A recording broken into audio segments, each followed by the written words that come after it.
Hello बच्चे बटे, welcome to ranker finder YouTube channel. तो बच्चा आज आपके बीच ऐसे इस मुताला के टॉपर को लेके आए हैं जो ऑलमोस्ट 17 लाख बच्चों में से खास बच्चे हैं जिनका इंटरव्यू के लिए पटना में बुलाया गया था आपके रेंकर फाइंडर से। और साथ ही साथ ये आपकी जो दीदी है ये टॉप 20 बिहार बोर्ड के अंदर आई है। तो आज हम लोग पूरा जानने की कोशिश करेंगे कि दीदी एग्जैक्ट क्या की, क्या क्या वो चीजें फॉलो की जिसके कारण आज ये इस मुकाम पे पहुंच पाई है जहां पहुंचने के लिए ना जाने कितने लोगों को सपना होता है।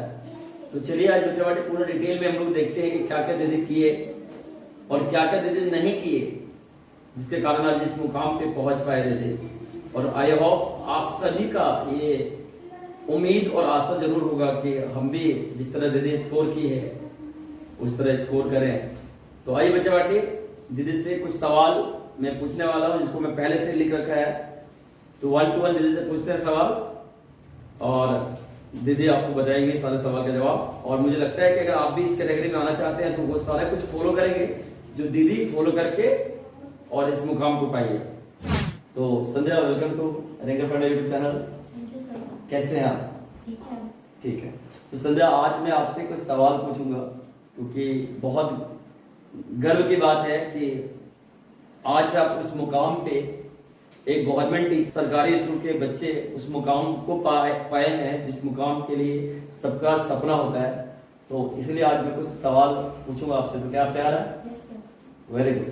तो संध्या आपसे पहला सवाल है कि कैसा लग रहा है आपको पूरे बिहार में टॉप 20 के अंदर? बहुत अच्छा लग रहा है। मैं अंदर से बहुत खुश हूँ कि मेरा ये रैंक आया और मेरे घर में भी सब बहुत खुश है कि चलो अच्छा रैंक आया है। बहुत बढ़िया, सही बात है। घर में फैमिली लोग तो यही चाहते हैं कि बच्चा जितना ज्यादा हो सके सक्सेसफुल बने। खासकर जो 3 लोग होते हैं, मुझे जो लगता है माँ बाप, टीचर्स, ये कभी नहीं चाहते हैं कि हमारे बच्चा पीछे जाए। जितना वो आगे जाते हैं उतना ज्यादा खुशी होती है। तो सच बात है, पूरा फैमिली को खुशी हुई होगी और पूरा फैमिली को ही नहीं पूरे बिहार को आप पे गौरव है। आपसे दूसरा क्वेश्चन ये है कि क्या आपने कभी ऐसा सोचा था कि आप बिहार बोर्ड में टॉपर लिस्ट में आएंगे? क्योंकि एक छोटे से गांव के लोग बड़ा सोचने से अक्सर डरता है। तो क्या आपने ऐसा सोचा था कि मैं पूरे बिहार में टॉप 20 के रैंक में आऊंगा? एक से पहले तो नहीं सोची थी, लेकिन जब 9 में यहाँ पे आई तो डे 1 से मैंने आप बोले कि रैंक 1 में आना है तो मेरे दिल में भी लगा कि हाँ रैंक 1 में आना है। 9 से 10 तक पूरा यही हर एक दिन मैंने सोचा है कि रैंक 1 में आना है, टॉपर लिस्ट में आना है। ओके, तो आके खुशी हुआ? यस सर, बहुत। Very nice.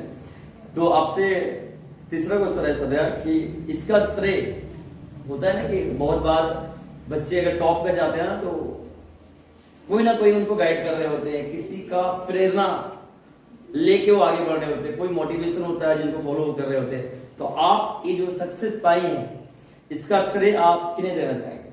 इसका श्रेय मैं आपको ही देना चाहूंगी क्योंकि आप ही ने मुझे सोचने के लिए कहा है कि टॉप 1 करना है और नहीं सोचते तो फिर कर भी नहीं पाते, टॉपर लिस्ट में नाम भी नहीं आ पाता। सोचा तब आया है अभी और इसलिए इसका श्रेय मैं आप ही को देना चाहूंगी। और पूरा फैमिली का भी सपोर्ट जरूर रहा होगा? मम्मी पापा सब पढ़ाई के टाइम पे डिस्टर्ब नहीं करते थे, पढ़ने देते थे। काम वाम का ज़्यादा प्रेशर नहीं रहता था कि पढ़ो पहले तुम। तो मम्मी पापा सब फैमिली फुल। Very good. तो मैं बच्चा आपको बता दूं कि कोई भी लोग ना टॉप 20 के अंदर, टॉप 10 के अंदर या टॉप 1 के अंदर आता है ना तो उसमें टीचर्स का सहयोग तो होता ही होता है। और मैं कहता हूँ सिर्फ मेरा सहयोग नहीं रहा, ये पूरे रेंकर फाइंडर के जितने भी टीचर्स हैं सबका सहयोग रहा है इसके प्रति। साथ ही साथ इसका सबसे ज्यादा सहयोग रहा है क्योंकि अगर कोई भी टीचर चाह लेंगे ना तो बच्चों को टॉपर बनाना तो कभी नहीं बनेगा तब तक जब तक बच्चा खुद नहीं चाहेगा ना। तो ये जो आपके बीच संध्या जो बैठी है इनका खुद का सपना बहुत बड़ा था कि मैं कुछ करूं और मैं दावे के साथ कह सकता हूं कि जितना बड़ा सपना इसका था वैसा ही इसके घर वाले ने भी सपोर्ट इसे किया।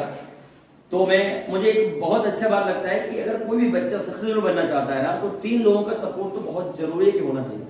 पहला टीचर्स का, दूसरा बच्चा खुद का और तीसरा पूरे फैमिली का। अगर ये तीनों का कॉम्बिनेशन बन जाता है तो बच्चा चाहे कैसा भी हो वो अपना परचम जरूर लहराता है। तो ये 3 लोगों का श्रेय अगर आपके बीच रहा तो आप बहुत अच्छा करते हैं।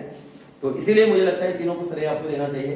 Yes sir. तो आपसे अगला क्वेश्चन है कि संध्या, आप जो ये 20 रैंक लेके आई है पूरे बिहार में, ये सच में सबके लिए बहुत बड़ी बात है, लेकिन इसे लाने के लिए कुछ तो आपने सर्टेन रूल फॉलो किया होगा। तो आपका रूटीन क्या था, आप बताना चाहेंगे थोड़ा? डे 1 से मैं 8 घंटा पढ़ती थी और हर सब्जेक्ट पे बराबर ध्यान देती थी। हर सब्जेक्ट, पहले जो सब्जेक्ट ट्यूशन में रहता था जी, जी। उसको घर से मैं पढ़ के आती थी और फिर यहाँ पे पढ़ते थे तो अच्छे से समझ में आता था। और फिर जो SST सब होता था उस पर डेली ध्यान देती थी, हिंदी सब, वो सब सब्जेक्ट पे डेली पढ़ती थी मैं।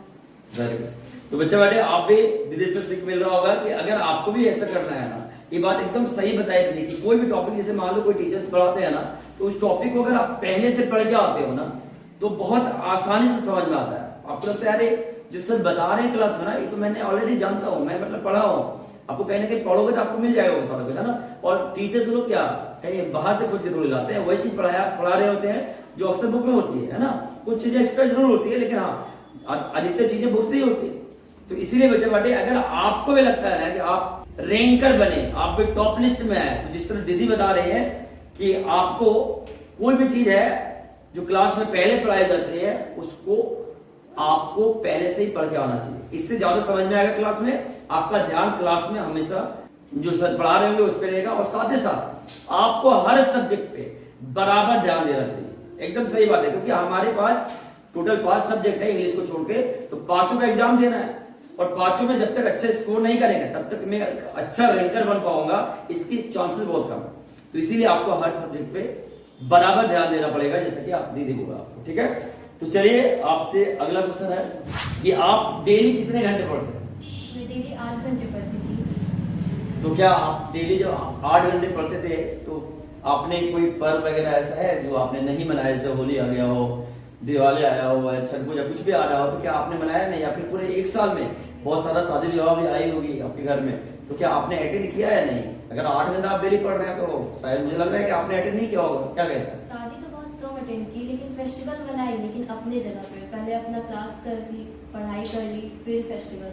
क्योंकि फेस्टिवल अगर रात में है तो दिन में पढ़ सकते हो, दिन में फेस्टिवल है तो रात में पढ़ा जा सकता है, तो पढ़ के फिर किया जा सकता है। बिल्कुल। तो बच्चे बाटे, जैसे कि हम हमेशा बताते हैं कि आप सब काम करो, कोई भी काम आपको छोड़ना नहीं है, लेकिन हाँ अपना काम छोड़ के कुछ भी ना करो, है ना। मैं हमेशा एक शायरी बताता हूँ ना, भूल जाओ तुम कौन हो, बस एक बात तुम याद रखो, सबसे पहले है अपना काम, बाकी सब उसके बाद रखो। तो वही यही बात आपको फॉलो करना है कि आप हर काम कीजिए, लेकिन पढ़ाई को पहले कीजिए, पढ़ाई के बाद सब कीजिए, ठीक है। ऐसा नहीं कि हमें होली नहीं मनाना चाहिए, हमें दिवाली नहीं मनाना चाहिए, हमें बहुत को लगता है ना जो टॉपर होता है ना वो पता नहीं कोई दूसरे प्लानेट से आया होता है, ऐसा लोगों को लगता है। यहीं पे सब है, सबका प्लानेट यही है, पृथ्वी ही है, तो इसीलिए सब इसी पे आए हैं और यहीं पे सब कुछ कर रहे हैं। तो सब कुछ यही है कि आपको एक कंसिस्टेंसी के साथ 8 घंटे पर डे पढ़ना है, ज्यादा भी नहीं कम भी नहीं, चाहे होली रहे, दिवाली रहे, कुछ भी रहे, क्योंकि टोटल 24 घंटे का होता है बच्चा पार्टी। अगर 8 घंटा आप सो भी रहे हो ना, 8 घंटा अगर पढ़ रहे हो और 8 घंटा में सब कुछ अगर कर रहे हो ना, तो बहुत है यार, मोर देन इनफ है। तो अगर आप 8 घंटा कंसिस्टेंसी के साथ पढ़ेंगे, चाहे होली आ गया हो या दिवाली हो या कुछ भी हो, तो मुझे नहीं लगता है कि आपको बिहार बोर्ड या कहीं भी आप जिंदगी में टॉप होने से पीछे रह पाएगा। चलिए अगला क्वेश्चन की ओर जाते हैं। आपका सबसे अधिक अंक किस सब्जेक्ट में था? मैं सबसे ज्यादा मार्क्स मैथ में आया है। तो क्या आप मैथ ज्यादा पढ़ते थे? मैं पढ़ती ज्यादा नहीं थी, लेकिन उस पे अच्छा था मेरा मैथ हमेशा से। अच्छा, मतलब आप कहना ये चाह रहे हैं कि हमारा मैथ फेवरेट सब्जेक्ट है, शुरू से आपका मैथ फेवरेट रहा है। ओके, ठीक है। सदा आप भविष्य में आपने जो टॉप 20 रैंक लाकर ये साबित कर दिया कि सिमुताला के कोई भी बच्चा, चाहे वो एक सरकारी स्कूल के बच्चे हो या कहीं के बच्चे हो, अगर उनके अंदर जज्बा है, जुनून है, अगर उनके अंदर भरोसा है कि यस मैं भी कर सकती हूँ या कर सकता हूँ, तो कोई नहीं रोक सकता। इस बात को आपने प्रूफ कर दिया। तो संध्या जो कि पूरे बिहार में टॉप 20 रैंक के अंदर आई है, आप भविष्य में क्या बनना चाहेंगे? मैं यूपीएससी एग्जाम देना चाहती हूँ, फिर आईएएस बनना चाहती हूँ। ओके, आईएएस बन के आप पूरे देश का सेवा करना चाहते हैं। वेरी गुड, मतलब सोशल वर्क में आप जाना चाहते हैं। Yes sir. बहुत बढ़िया। ये जो सोशल वर्क में आप जो जाना चाह रही हैं संध्या, ये प्रेरणा कैसे मिला आपको कि मुझे यही काम करना चाहिए? क्योंकि जो टॉपर होते हैं वो ये भी चाहते हैं कि भाई मैं इंजीनियर बन जाऊँ, और बड़ा डॉक्टर बन जाऊँ मैं, लेकिन टॉपर बन के आपके अंदर एक आईएएस ऑफिसर का ही सपना क्यों आया? क्योंकि सब बोलते हैं कि अच्छा रहता है आईएएस, और मुझे भी लगता है कि आईएएस अच्छा रहता है। एक बार टाइम मिलता है हमें अपने देश के पीछे कुछ करने के लिए, उसे आगे बढ़ाने के लिए। तो मेरे घर में भी आप भी बोलते हैं कि आईएएस अच्छा है, और मुझे भी लगता है कि आईएएस अच्छा है। बिल्कुल। तो बच्चा बाटे, एक बात तो सच है कि अगर आप किसी गवर्नमेंट जॉब में जाना चाहते हैं तो मुझे नहीं लगता है कि यूपीएससी से बढ़िया कोई गवर्नमेंट जॉब है ना। मेरे एक आसिफ से भांजा है, वो भी तैयारी कर रहा है, और दूसरा यही आपकी दीदी है जिसके पीछे हम हैं कि इसको भी एक यूपीएससी में जरूर क्वालिफाई कराएंगे। और अगर मैं एक ही चीज बोलता हूँ ना कि करना है तो बड़ा करो, छोटे में क्या रखा है ना। कोई बैंक का मैनेजर बन जाता है, कोई ग्रुप डी में जॉब निकाल लेता है, ये सब भी गवर्नमेंट जॉब ही है, लेकिन ये सब से बड़ा भी तो है ना। अगर आप यूपीएससी करते हैं तो हमारे पास ढेर सारे ऑप्शंस है कि हम अपने समाज को आगे बढ़ा सकते हैं। हम अपने समाज में वो जो पीड़ित लोग हैं, जो दलित लोग हैं, जिनको कोई पूछता नहीं है, जिनका कोई अस्तित्व नहीं है, अगर मैं एक होनहार आईएएस ऑफिसर बनूं तो मैं अपने देश का नाम बहुत आगे लेके जा सकता हूं, अपने समाज का नाम बहुत ऊंचा ले जा सकता हूं। अपने गांव के समाज में जो भी लोग दयनीय लोग हैं, जो एजुकेशन को इतना बहुत अच्छे से जानते नहीं है कि क्या क्वालिटी होती है एजुकेशन का, ये सब के प्रति काम कर सकूं। तो यस, पेट तो एक कुत्ता भी पाल लेता है डियर स्टूडेंट्स, लेकिन अगर आप ऐसा कुछ चले, मोटिवेशन लेके चले रास्ते पे कि मैं कमाने के साथ साथ भलाई भी करूं, तो मुझे लगता है इससे बड़ा कोई काम नहीं है। और ऐसे ही आपकी संजय दीदी का भी सपना है। Thank you. मैं भगवान से उम्मीद करूंगा ऊपर वाला से कि ये सपना जल्द से जल्द आपकी पूरा हो। आपसे अगला क्वेश्चन है कि 2025 बैच के लिए, जो कि आपके सारे जूनियर है, जाहिर है कि सारा वीडियो देख रहा होगा जूनियर्स वगैरह, तो आप वो जूनियर के लिए जो 2025 में एंट्रेंस एग्जाम मतलब मैट्रिक का एग्जाम देंगे या देंगे, उनके लिए आप क्या सजेशन देना चाहोगे?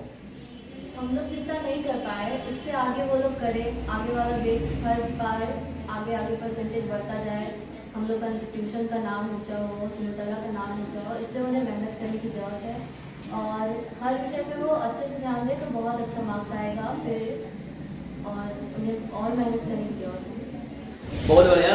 तो आपको अगर बहुत अच्छा इंसान बनना है, टॉप 10 में आना है, टॉप 1 में आना है, तो बच्चे बाटी ये सब मैं बोलता हूँ कि मेहनत करने की जरूरत है। और दीदी भी यही बताई कि मेहनत करने की जरूरत है, और सच में मेहनत करने की जरूरत है, क्योंकि बिना मेहनत का कुछ नहीं होता। हमेशा मैं एक बात बोलता हूँ कि अंबानी का बेटा भी अगर मेहनत करना छोड़ दे तो उन्हें भिखारी बनते लेट नहीं लगेगा, और एक आम इंसान के बच्चा भी मेहनत करना शुरू करे तो अंबानी बनते लेट नहीं लगेगा।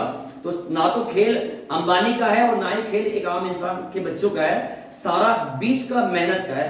तो इसीलिए अगर मेहनत से दिल लगा लेते हैं तो मुझे लगता है कि हर मुकाम आपको मिलेगा और बड़े आसानी से मिलेगा। और मुझे एक और बात भी लगता है कि दुनिया में जो कुछ भी इंसान बनाया है, उस हर चीजों पे दूसरे इंसान का पूरा हक है, लेकिन वो हक आपको साबित करना पड़ेगा। अगर कोई हवाई जहाज बनाया है ना, तो वो एक इंसान बनाया है, और अगर कोई दूसरा इंसान है तो उस पर बैठने का, वो हवाई जहाज अपने नाम पे होने का पूरा हक। लेकिन बस ये हक तभी पूरा होगा जब आप खुद को प्रूफ करेंगे, खुद को साबित करेंगे, और ये तभी हो पाएगा बच्चे बेटे जब आप मेहनत करेंगे। और दीदी भी यही बता रही हैं कि मेहनत जरूरी है। तो एक लास्ट क्वेश्चन आपसे है संदर्भ, कि क्या आप as a student social media कितना आपको डिस्टर्ब करता था, और या फिर सोशल मीडिया से आप कितना अटैच रहते थे, पूरे एक साथ कितना आप सोशल मीडिया से अटैच रहे, और ये हमें किस तरह अच्छा या बुरा करता है हमारे जिंदगी में? मैं ज़्यादा तो फ़ोन यूज़ नहीं करती थी, क्योंकि घर में भी यूज़ करना मना था, और सोशल मीडिया में सब होता है, आपको जो देखना आप पे डिपेंड करता है। अगर आप अच्छा देख रहे तो अच्छा सीखेगा, अगर गलत देख रहे तो गलत सीखेगा। और मैं कभी फ़ोन चलाती थी तो यूट्यूब पे आपका वीडियो देखती थी, और फिर कोई अच्छे मोटिवेशनल वीडियो देखती थी, तो वो सब बहुत अच्छा रहता था। लेकिन अगर मैं कुछ गलत देखती तो मुझे नहीं लगता कि आ पाता मेरा इतना टाइम। बहुत बढ़िया। तो सही बात है बच्चे बाटी, बोला जाता है कि अगर आपके पास कोई मशीन है ना, तो मशीन का दो तरह से इस्तेमाल किया जा सकता है, गलत भी सही भी। तो सोशल मीडिया जितना भी है ना बच्चे बाटी, चाहे वो यूट्यूब हो, आपका फेसबुक हो, व्हाट्सएप हो, इंस्टाग्राम हो, कुछ भी है, वो एक ऐसा हथियार है जिसको अगर आप अच्छे से इस्तेमाल करना सीख गया तो ना जाने आपके जिंदगी को इतना आगे लेके जा सकता है कि उसकी कोई मतलब सीमित कोई सीमा नहीं है, लेकिन अगर गलत यूज किए तो वो आपको पूरी तरह बर्बाद भी कर सकता है। तो इसीलिए दीदी का कहना है कि सोशल मीडिया इस्तेमाल करना गलत बात नहीं है, लेकिन गलत तरीके से इस्तेमाल करना गलत बात है। तो मैं भी आपसे यही कहूंगा कि आप अगर कभी कभी यूट्यूब वगैरह देखते हो ना तो कोई बात नहीं है, बहुत बड़ी बात नहीं है, देखो, लेकिन हाँ अच्छे कामों के लिए देखो। और ये बात फैक्ट है, जितने भी लोग ना टॉप 10 के अंदर आते हैं या टॉप 1 के अंदर आते हैं या टॉप करते हैं, टॉप 20 के अंदर आते हैं, 15 के अंदर आते हैं, इवन जिंदगी में जो टॉप करते हैं ना, वो हर चीजों को पॉजिटिव मैनर में इस्तेमाल करते हैं। नेगेटिव इस्तेमाल करेंगे तो आप कभी भी उस चीजों को आगे बढ़ा के नहीं ले जा पाएंगे। इसीलिए बच्चे पार्टी, आप अगर सोशल मीडिया से अटैच है कोई बात नहीं, लेकिन अच्छी चीजों के लिए अटैच करें।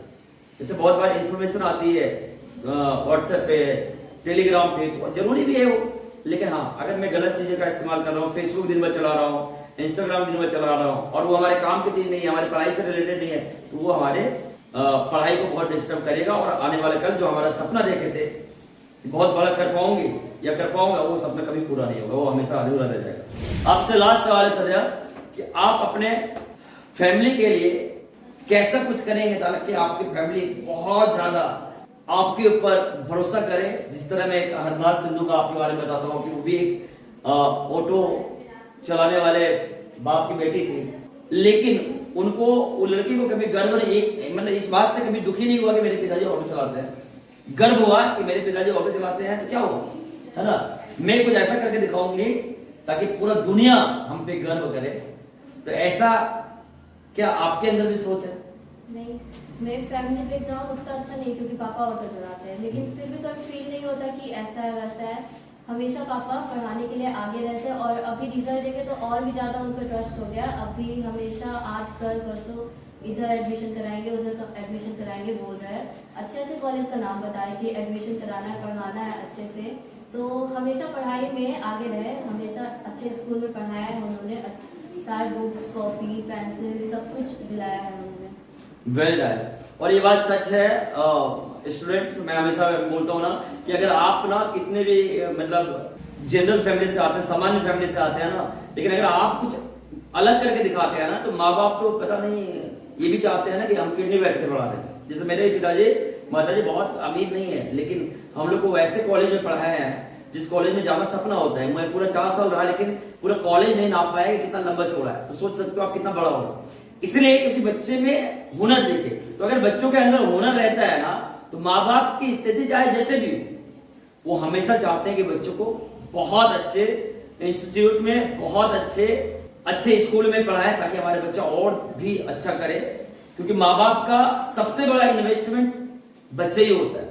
अगर माँ बाप कोई है और वो अपने बैंक में पैसा रखते हैं तो वो पैसा ज्यादा मुनाफा नहीं देता है, जितना ज्यादा मुनाफा तब देता है जो वो माँ बाप अगर होनहार बच्चों के ऊपर खर्च करे, है ना। और उनमें से एक हमारे संध्या आपकी दीदी है, तो जाहिर बात है कि माँ बाप जरूर सपोर्ट कर रहे होंगे। और माँ बाप के साथ साथ ये आपकी दीदी जो संध्या है, इसका पूरा सपोर्ट मेरा रहेगा, हमेशा रहेगा।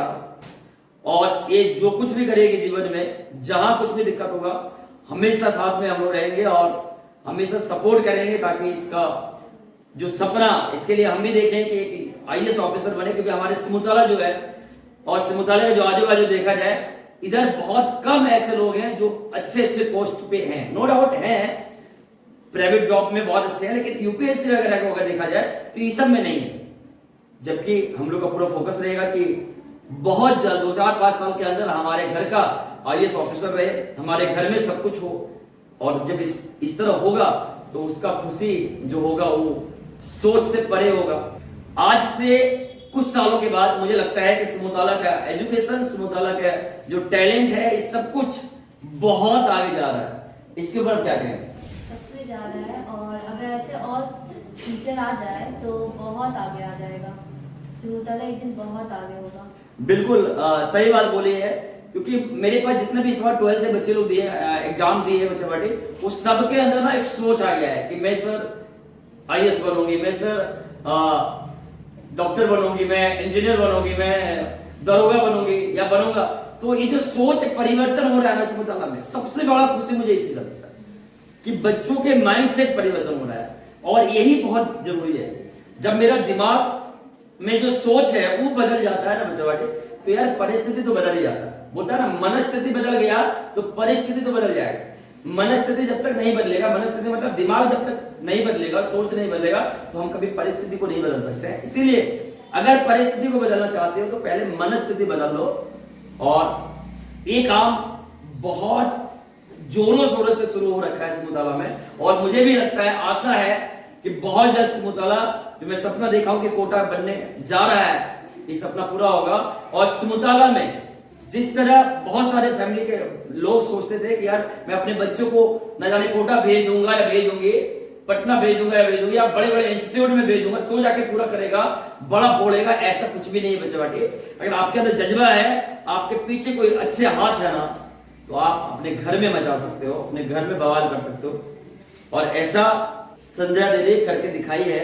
ठीक है, बहुत अच्छा लगा आपसे मिलके, उम्मीद है कि आपको भी अच्छा लगा होगा। बिल्कुल सर। और इसी तरह आप अपने जीवन में रात दुगुनी, दिन दुगुनी रात चौगुनी तरक्की करते रहे, और हम सब का, माँ बाप का, समाज का और पूरे देश का नाम रोशन करें, ताकि बेटियों के ऊपर लोगों को गर्व हो। क्योंकि लोगों को लगता है कि बेटी का मतलब दूसरे घर जाएगी और बर्तन धोएगी, झाड़ू पोछा लगाएगी, शादी करेगी, खाना बनाएगी, यही है बच्चों के मतलब। जबकि आज ये डेफिनेशन बदल रहा है हमारे इंडिया में भी, क्योंकि हमारे जो अमेरिका वगैरह का है, वहां पे कोई भी लड़की लड़कों से कम नहीं है, इवन लड़की लड़कों से बहुत आगे हो गया है। लेकिन हमारे इंडिया में ये कल्चर बहुत धीरे धीरे आ रहा है। लेकिन मुझे आशा है कि ये कल्चर आप जैसे बेटी अगर हमारे समाज में रहे तो बहुत जल्द परिवर्तन होगा, और बहुत जल्द समाज परिवर्तन होगा। तो मेरा बहुत बहुत शुभकामनाएं आपके साथ है कि आप इसी तरह मेहनत करते रहें, और मेहनत के दम पे ऐसा परचम पूरे इंडिया में, पूरे विश्व में लह रहा है कि आने वाला कल लोग बेटी को जन्म देके फक्र करें कि हाँ हमारे घर में कुछ लक्ष्मी आई है, और यह एक ऐसी लक्ष्मी है जो पूरे विश्व में नाम रोशन करने वाली है। थैंक यू संध्या, इसी तरह आप मेहनत करते रहो। हम सबका, रिंकर पांडे के जितने भी सर है, हम हैं, शंकर सर है, पीटू सर है, या फिर जो और भी सर आने वाले हैं, सबका शुभकामनाएं, आपके हमेशा साथ रहेगा। इसी तरह आप अपने भविष्य के जिंदगी में दिन दुगुनी रात चौगुनी तरक्की करते रहे। Thank you.